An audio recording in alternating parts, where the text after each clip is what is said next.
Listo, entonces, sistema nervioso unidad 3, constituido por células especializadas en comunicación que actúan como un centro principal de control. Esas células son denominadas neuronas, son la unidad funcional del sistema nervioso, o las células que encontraremos principalmente en el sistema nervioso. Estas neuronas entonces presentan un cuerpo, unas dendritas y un axón. Entonces, en esta neurona vamos a tener que el axón es el cuerpito de acá, y las dendritas, las vainas de mielina, y el axón terminal, en esta específicamente. De acuerdo pues a lo anterior, vamos a tener dos tipos de neuronas, las sensitivas o aferentes y las motoras o eferentes. Las sensitivas transmiten sensaciones desde los tejidos a la médula espinal y luego al cerebro, y las motoras transmiten mensajes desde el cerebro hacia todos los tejidos. Entonces, acá yo tengo el dibujo hermoso. Entonces, las sensitivas o aferentes. Digamos, nos pinchamos con una aguja, que era el ejemplo que yo les había dado anteriormente. Entonces, ese estímulo viaja por el dedo, la mano, el antebrazo, el brazo, llega a la médula espinal, sube y llega al cerebro y, oiga, nos estamos pinchando. ¿Qué hacen las motoras? Son las que nos van a dar respuesta.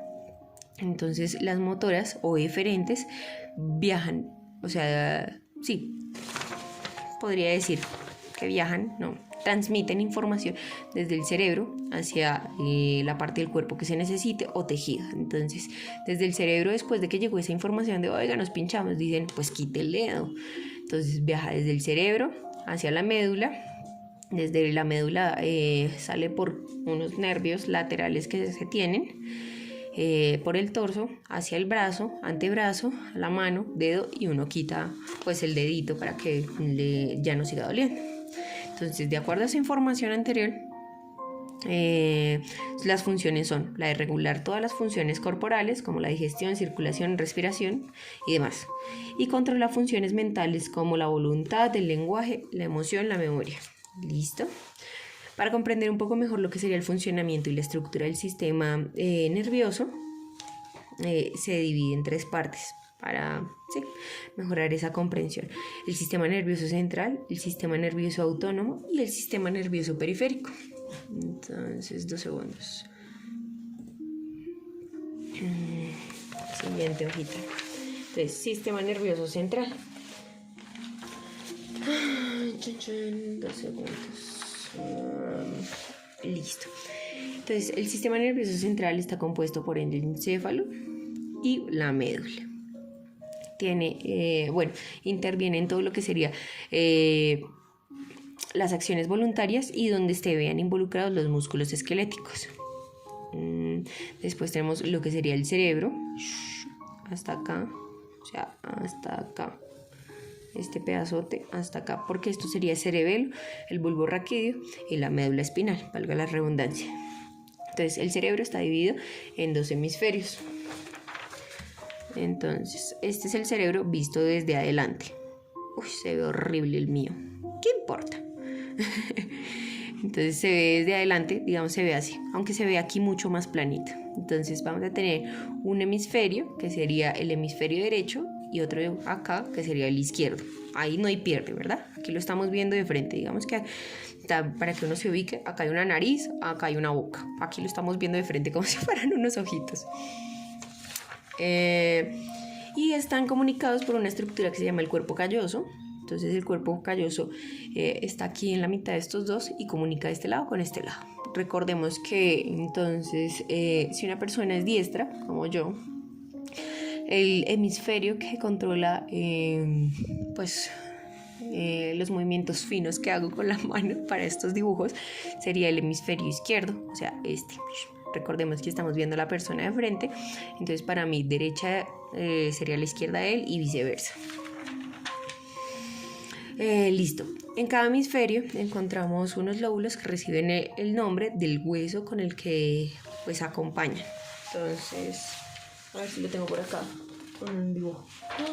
No, ahora tengo dibujos. Uno que ya esté lindo, porque los míos pues no son los mejores. No. Buscamos rápidamente. Ah, qué belleza. Entonces, aquí tenemos una imagen. Este sería entonces el hueso frontal. Por ende, entonces tendríamos el lóbulo frontal. Si fuese de lado, si fuese de lado, como acá, tendríamos el temporal primero. Y sería el lóbulo parietal, lóbulo temporal. Si estuviese mucho más arriba, pues sería igual que el hueso parietal, entonces sería lóbulo parietal y el lóbulo occipital. ¿Qué más sigue? Esto no nos interesa por ahora, es demasiado específico. Listo, cada hemisferio tiene una cavidad en el centro llamada ventrículo. Los ventrículos es donde se origina el líquido cefalorraquídeo. El líquido cefalorraquídeo lo que hace es mantener, por así decirlo, los niveles electrolíticos o como la humedad del cerebro. ¿Qué otra cosa? Mantiene como esa habilidad de enviar impulsos eléctricos solo dentro de este sistema, por lo que está como húmedo, comillas gigantes. ¿En donde qué? En donde se origina principalmente o donde circula este líquido cefalorraquídeo en el tercer ventrículo. Listo, y no más. Adicionalmente tenemos el cerebelo, que es esta estructura que está acá, esta chiquitina, el cual mantiene el equilibrio, la coordinación y el tono muscular. Seguido de esto tenemos el bulbo raquídeo. El bulbo raquídeo es donde se concentran o se localizan los centros vitales como el de la respiración, el cardíaco, el de la deglución, el vómito y la tos. Sin este estamos pichis, nos morimos de una vez. O sea, si tenemos un derrame o tenemos una lesión en el bulbo raquídeo, ya, démonos por muertos.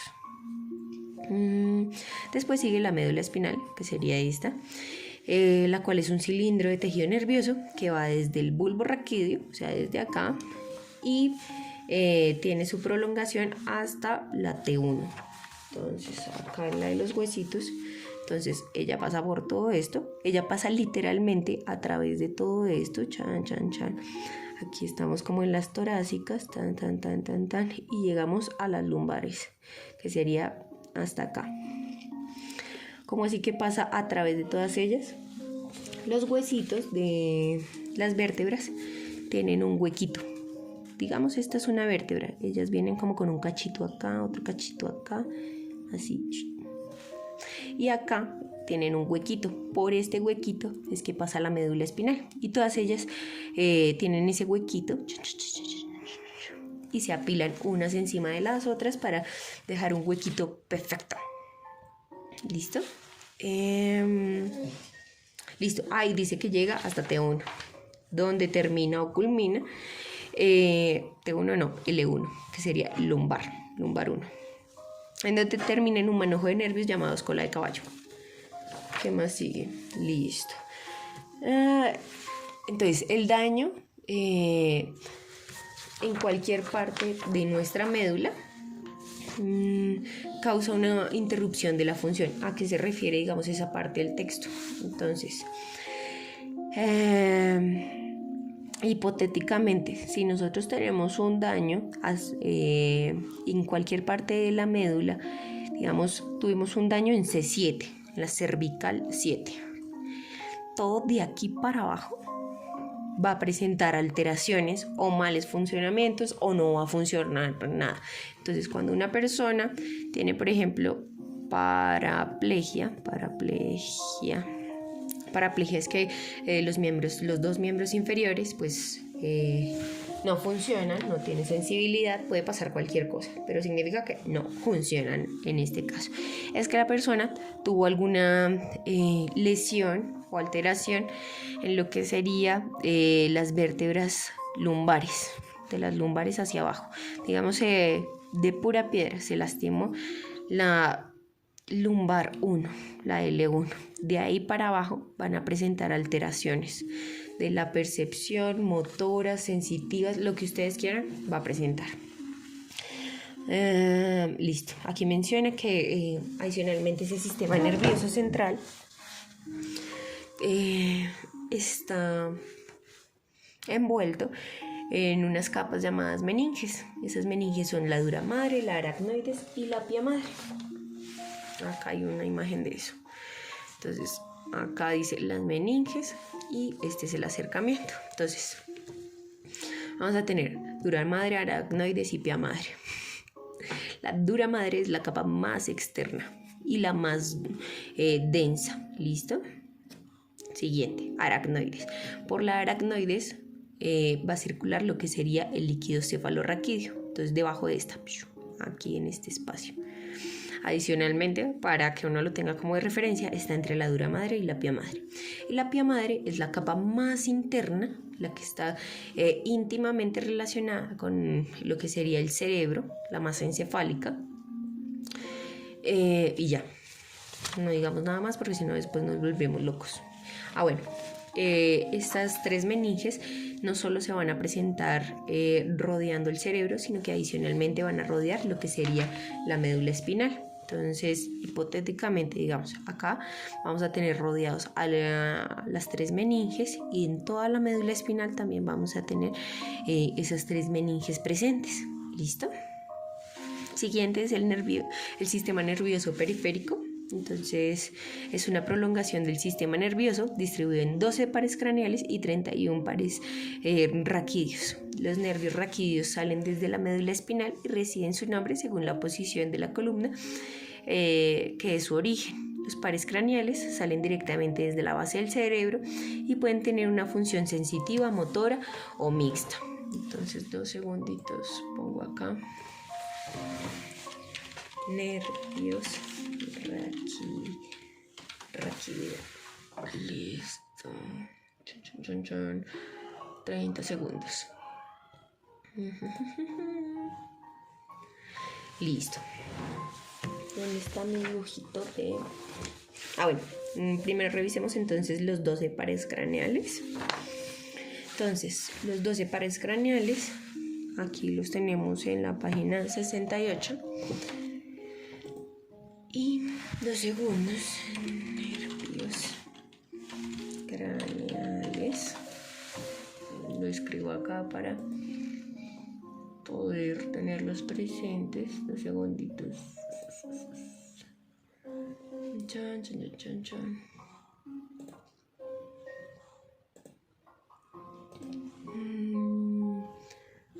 Voy. Listo.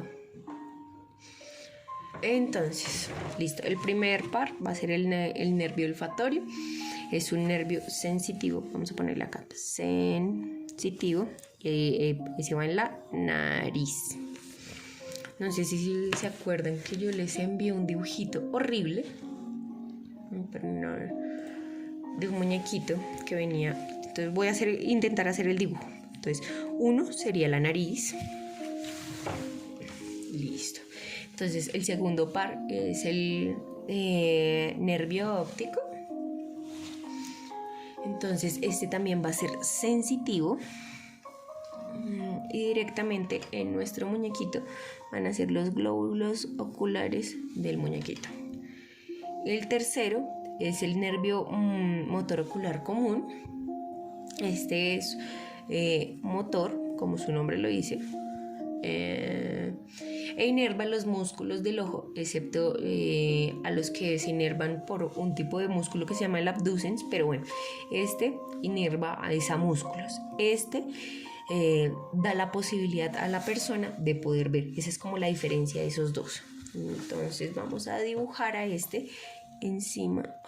Bueno, así más o menos. 3, que es que son los músculos que permiten que tú puedas mirar hacia arriba, hacia abajo, hacia un lado, hacia el otro. Eso quedó horrible, no importa. Después sigue el patético, el cuarto. Le dicen patético o troclear. Este también es un nervio motor. Se encarga de inervar lo que sería se me fue la onda. Un músculo este músculo se encuentra ubicado debajo de la nariz, pero superior a lo que serían los labios. Entonces aquí, chica. El siguiente, entonces el quinto se llama el trigémino. Entonces este es uno que es mixto, es tanto sensitivo como motor. La parte sensitiva, entonces la sensibilidad, valga la redundancia, a lo que son la cara, los senos, paranasales o nasales, los dientes, etc. Y cuando hablamos de esa parte motora son los músculos masticadores. Entonces en nuestro muñequito lo tenemos súper gigante, ese 5, pero a ver, se ve como así. Y es que se inerva toda la carita, por eso es que se ve tan amplio el número 5. Entonces recordemos, es tanto sensitivo como motor. Sensitivo pues entonces sería la cara como tal, los senos paranasales, los dientes y ya. Y bueno, y otros más. Y motor son los músculos de la masticación, que sería como los maceteros. Y ya no me acuerdo más. Es el único que me acuerdo. Después sigue el sexto.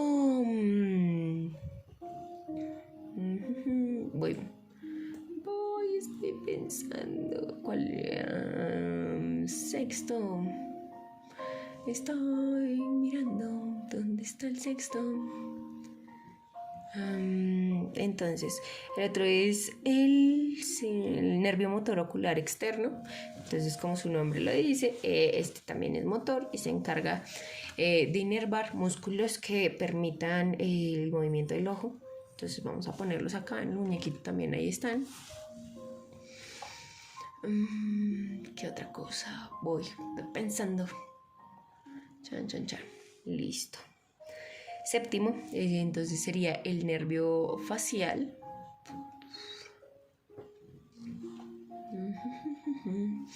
Entonces este nervio es también motor y se encarga del movimiento de los músculos de la cara en el muñequito. Entonces es un número 7 grandísimo. Entonces se encarga de los movimientos de la cara en general. El octavo, ¿dónde está el octavo? Octavo.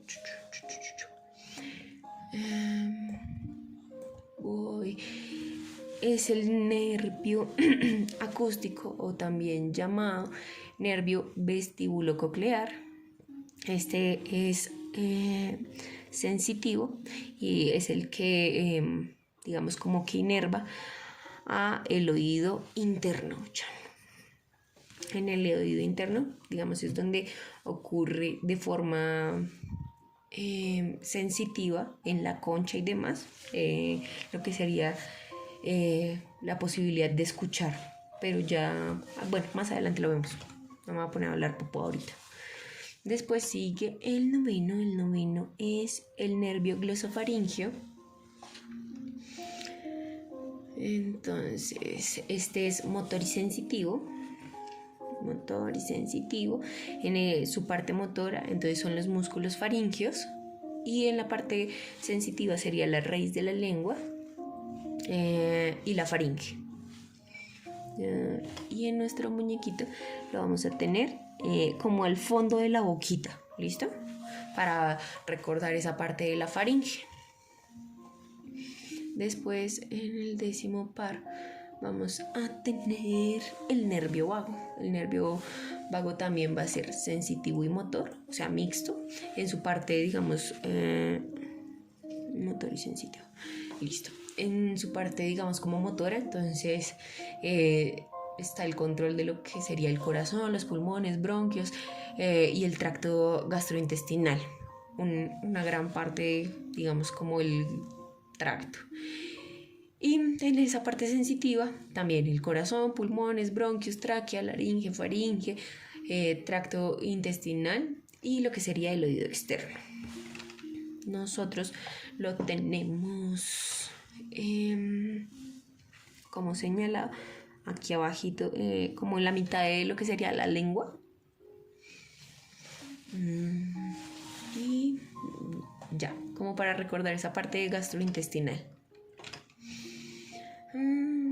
Y y hasta donde yo me acuerdo tiene una parte de inervación, algo de la lengua o algunas funciones de la lengua, realmente no me acuerdo en este momento.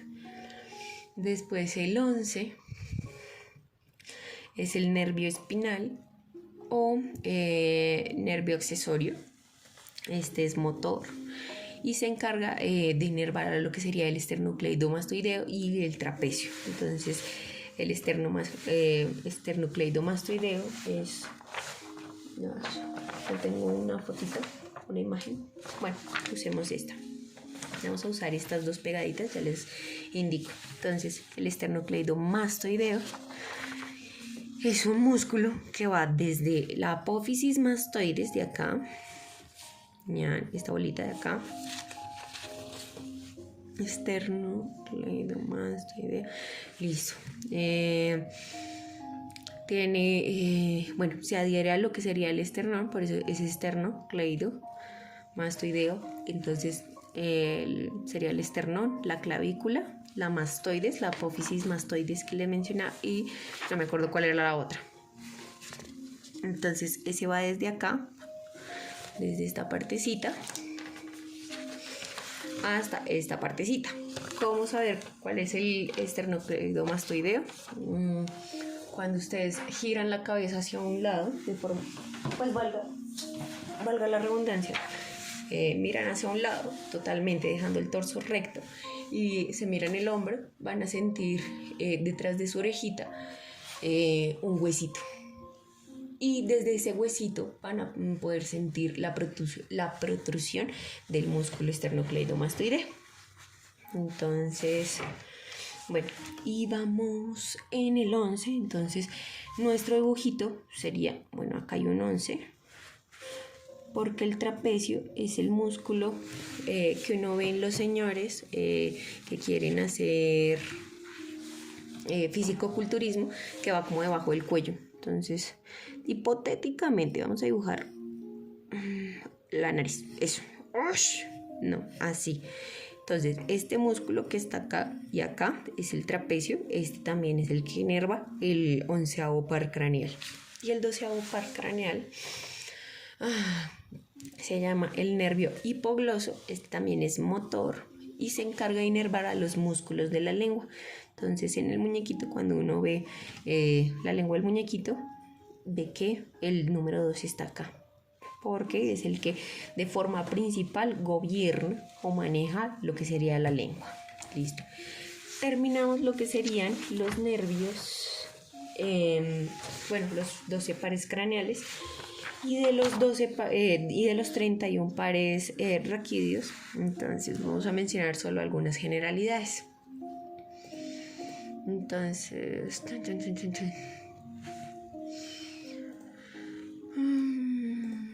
voy.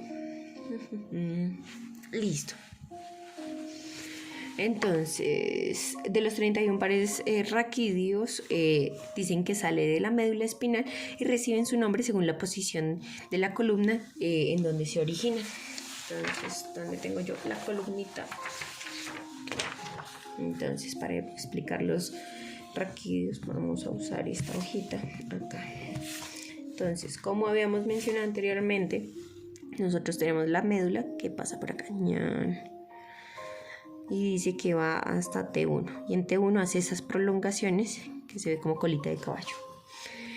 Entonces, los pares craneales, de acuerdo a lo que nos había dicho la lectura, vamos a tener pares craneales cervicales, torácicos, lumbares y sacros. Entonces, 2 segunditos.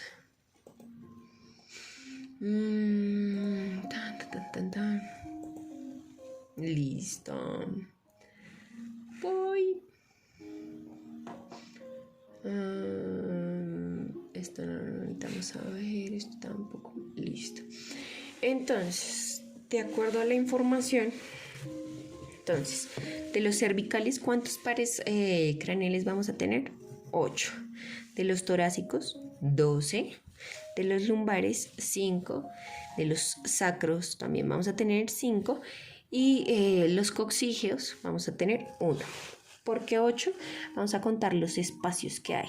Digamos, tenemos 7 vértebras, pero vamos a tener 8 espacios, porque recordemos que hay un espacio entre la primer vértebra, que es el atlas, y la base del cráneo. De ahí también sale, entonces por eso un parcito raquídeo, por eso son 8 y no 7, porque pues vértebras, aquí serían 7, aquí 12, aquí 5, aquí se presenta la fusión de los huesos sacros.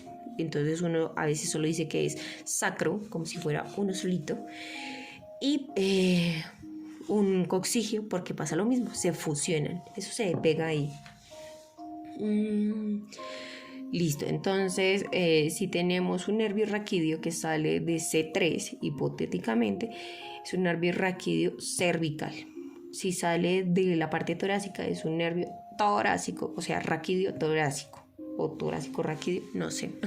Ahí depende cómo los llamen en medicina, cómo los llamarán. A ver, miremos.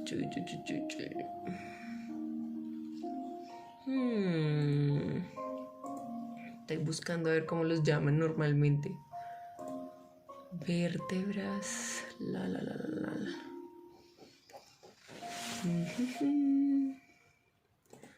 A ver. Listo. De acuerdo a lo que estoy viendo acá en internet, dice que los raquídeos reciben el nombre de plexos. Entonces sería el plexo cervical, el plexo torácico, el plexo lumbar, el plexo lumbar, el plexo sacro y el plexo coxígeo. Bueno, plexo, coxígeo y sacro no, porque como están fusionados no se presenta una gran ramificación de nervios, entonces solo sería sacro y coxígeo. De resto sí habría, hasta donde tengo entendido, denme 2 segundos, yo leo. No, sí hay plexo sacro. Plexo sacro. No, solo hay hasta sacro. O sea que de coxígeo no existe plexo, porque de ahí sí no salen tantos. Del sacro sí alcanzan a salir una gran cantidad de nervios, entonces por eso se le dice plexo. Es un conjunto de nervios. ¿Qué más sigue? Bueno, después sigue el sistema nervioso autónomo o vegetativo, y este es aquel que determina y controla funciones viscerales o funciones inconscientes de la persona. Una función, por ejemplo, inconsciente son los latidos del corazón. Nosotros no es que digamos, hoy voy a hacer que mi corazón lata 10 veces por minuto, o 40 o 200, son cosas que no podemos controlar. Todo gracias a nuestro sistema nervioso autónomo o vegetativo. Voy. Ya pues. Bueno. Este sistema está dividido en 2 subsistemas. Entonces tenemos el simpático y el parasimpático. Entonces, de acuerdo a lo que se había mencionado en clase, el simpático es un sistema dependiente de adrenalina. Por ende, se llama adrenérgico. O sea, necesito de adrenalina para funcionar. Entonces, está formado por una serie de ganglios que forman 2 cadenas, una a cada lado de la columna vertebral. Volvemos, uno para la derecha, uno para la izquierda, y ahí no hay pierde. Bla, bla, bla, bla, bla. Y ya, su función pues es estimular la actividad, y como mencionábamos, son actividades inconscientes que nosotros no nos damos cuenta de que pasa al día a día. Entonces, como ejemplos de esa estimulación adrenérgica o dependiente de adrenalina, vamos a tener que en los ojos hay una dilatación. O también podríamos llamarlo de una vez con los términos que ahorita más adelante vamos a ver. Entonces la dilatación sería la midriasis. En las glándulas sudoríparas aumenta la secreción. Esa no me acuerdo, creo que era diaforesis. 30 segundos busco, sí, el diaforesis.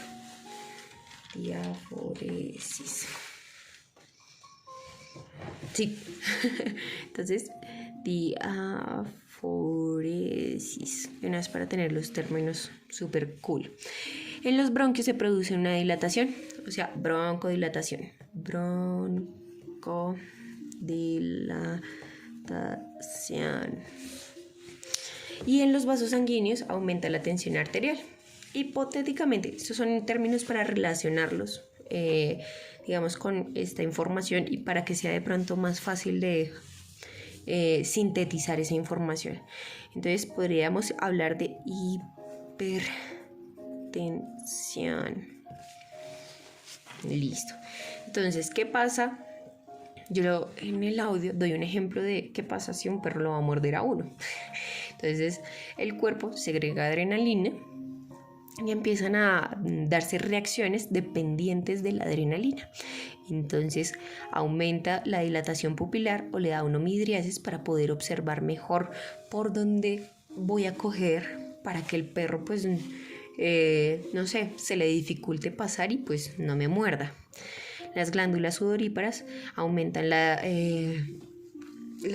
secreción de lo que sería el sudor para mantenernos frescos. Cuando uno sale corriendo, a uno le da calorcito mientras va corriendo, y una forma como de termorregular el cuerpito es sudando para que uno esté fresco, por así decirlo.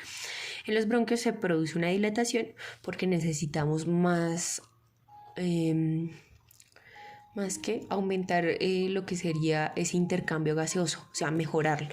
Así se vería el bronquio al inicio, pero cuando hay una broncodilatación se ve así para que entre muchísimo más aire y sea mucho más fácil pues el poder correr y que el perro no nos muerda. Y después está lo de los vasos sanguíneos que aumentan la tensión. Entonces el corazón se pone a 1000 y recordando cuando el corazón expulsa la sangre, la expulsa muy fuerte. Entonces, ¿qué hacen las arterias de nuestro cuerpo? Lo que hacen es que como que retienen esa fuerza para poder conducir toda la sangre a lo largo del cuerpo. Por eso aumenta la tensión, porque el corazón está mandando demasiado rápido la sangre. Entonces las arterias como, oiga, tranquilo. Listo. Y después tenemos lo que es el sistema nervioso parasimpático, que no es dependiente de adrenalina, significa que es colinérgico y hace las funciones como contrarias u opuestas de lo que hace el sistema nervioso simpático. Entonces, ¿qué pasa acá? En los ojos hay una contracción pupilar, que sería la miosis. Vamos a escribir todo otra vez. Entonces sería miosis.